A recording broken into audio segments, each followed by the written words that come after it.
Good morning বন্ধুরা, তোমরা কেমন আছো? আশা করি খুব ভালো আছো। আমিও খুব ভালো আছি। প্রতিদিনকার মতো আজকেও তোমাদের কাছে রেসিপি নিয়ে হাজির হলাম। আজকে আমি বানাবো মদন কটকটি।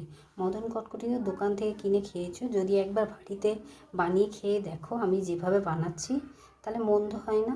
চলো বন্ধুরা, বেশি কথা না বলে কিভাবে বানাবো, কী কী উপকরণ লাগছে সমস্ত সব কিছু তোমাদের সাথে শেয়ার করে দেবো। দেখো নিয়েছি এখানে আমি আটা আর ময়দা, আমি বড় বাটির 1 বাটি মতো নিয়েছি কালো জিরে আর রিফাইন অয়েল নিয়ে নিয়েছি 4-5 চামচ মতো রিফাইন অয়েল। আর যে বাটিতে 1 বাটি মাপের আটা আর ময়দা মিক্স করে নিয়েছি সেই বাটির হাফ বাটি নিয়ে নিয়েছি সুজিটা মাস্ট দিতেই হবে।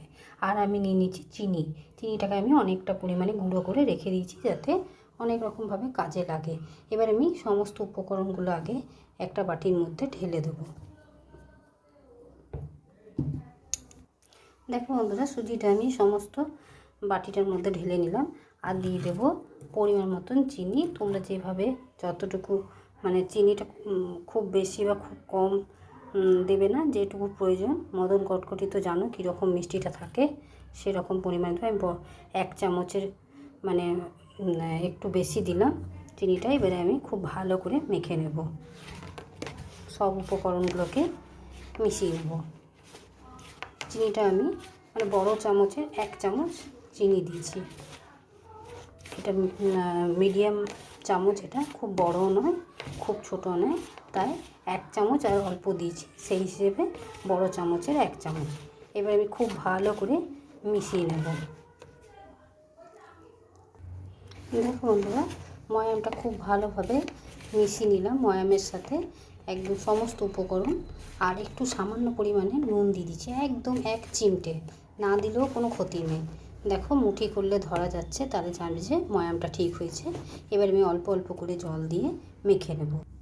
দেখো বন্ধুরা, একটা শক্ত ডো তৈরি করে নিচ্ছি যাতে খুব নরম না হয়, রুটির মতন নয়, একটা শক্ত ডো তৈরি করে নিতে হবে অল্প অল্প করে জল দিয়ে।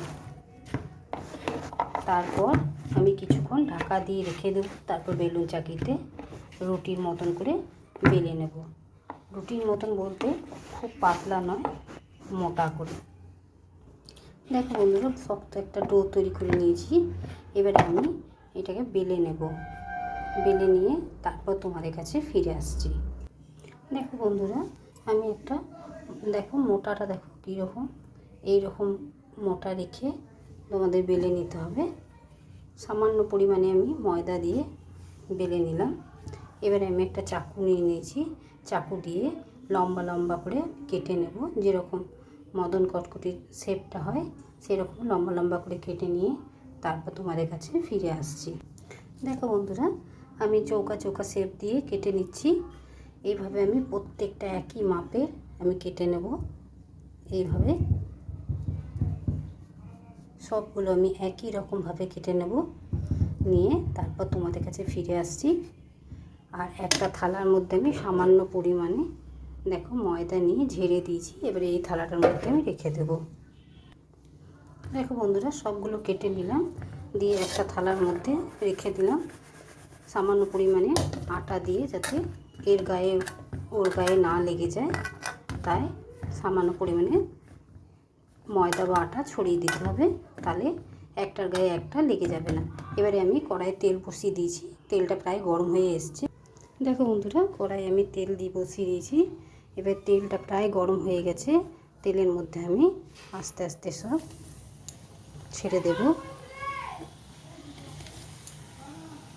এইভাবে আমি সমস্ত সবগুলো অল্প অল্প করে ভেজে নেব। দেখো বন্ধুরা, একদম গ্যাসের ফ্লেমটা মিডিয়াম রেখে করতে হবে, হাই দিলে হবে না, তাহলে ওপর থেকে লাল হয়ে যাবে আর ভেতর থেকে কাঁচা থেকে যাবে। দেখো বন্ধুরা, ধৈর্য ধরে ধরে ভেজে নিতে হবে। একদম হাই ফ্লেমে দিলে পরে পুড়ে যাবে, ওপর থেকে রং হয়ে যাবে কিন্তু ভেতরটা একদম কাঁচা হয়ে থাকবে। তাই ধৈর্য ধরে ধরে আস্তে আস্তে একদম ভেজে নিতে হবে, গ্যাসটাকে সিমে করে। দেখো একদম দোকানের মতন দেখতেও হয়েছে, খেতেও সেরকম হবে। বাড়িতে অতি অবশ্যই একবার এইভাবে বানিয়ে খেয়ে দেখবে, তারপর আমাকে কমেন্ট করে জানাতে ভুলবে না যে কেমন লেগেছে।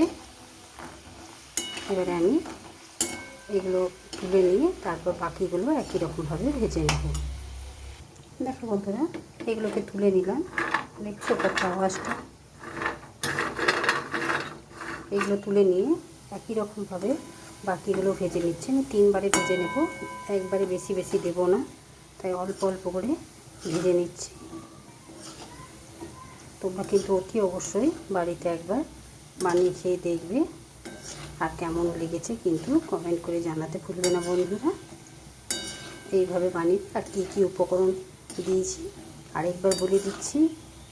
1 বাটি ময়দা দিয়েছি, তোমরা আটাতেও করতে পারো, শুধু ময়দাতেও করতে পারো, আবার দুটো মিক্স করেও করতে পারো। তাই 1 বাটি আটা দিলে 1/2 বাটি সুজি দেবে, আর পরিমাণ মতন চিনিটা, আর কালো জিরে, আর দিয়ে দেবে চিনিটা পরিমাণ মতন, কালো জিরে, আর সামান্য পরিমাণে নুন। যদি না চাও তো নাও দিতে পারো। এইভাবে একবার অতি অবশ্যই বানিয়ে দেখবে। এবারে আমি একই রকমভাবে সমস্ত যেগুলো আছে বাকি সেগুলোও ভেজে নেব, তারপর তোমাদের কাছে ফিরে আসবো। দেখো বন্ধুরা, যে লাস্ট যেটুকু ছিল বাকি সেগুলো আমি একই রকমভাবে ভেজে নিচ্ছি। এগুলো আমি তুলে নেব, তারপর একটা অন্য জায়গায় নিয়ে তারপর তোমাদের কাছে আবার ফিরে আসবো। দেখো দেখতে কত সুন্দর হয়েছে, ফুলেছেও। দেখো কোনো রকমের খাবার সোডা বা বেকিং পাউডার কোনো কিছু ব্যবহার করিনি। দেখো তাতেই দেখো আমি এবারে তুলে নেব। দেখো বন্ধুরা, মদন কটকটি রেসিপিটা আমার তৈরি হয়ে গেছে। বিকেলে চায়ের সাথে বলো বা লোকজন কেউ এলে পরেও তাদেরকেও তোমরা পরিবেশন করতে পারো চায়ের সাথে স্ন্যাক্স হিসেবে। এমনকি বাইরে কোথাও ঘুরতে গেলেও তোমরা নিয়ে যেতে পারো। হ্যাঁ, এই মদন কটকটি বহুদিন রাখা যায়, 2 মাস 4 মাস। অতি অবশ্যই বাড়িতে একবার হলেও বানিয়ে খেয়ে দেখবে। ভালো যদি লেগে থাকে লাইক, শেয়ার এবং চ্যানেলটিকে সাবস্ক্রাইব করে দেবে, আর পরিবার পরিজনের সাথে শেয়ার করে দেবে। আজকের মতো এতটুকুই, কালকে আবার অন্য কোনো রেসিপি নিয়ে হাজির হব। সুস্থ থেকো, ভালো থেকো, তোমরা আমার বন্ধু হয়ে পাশে থেকো।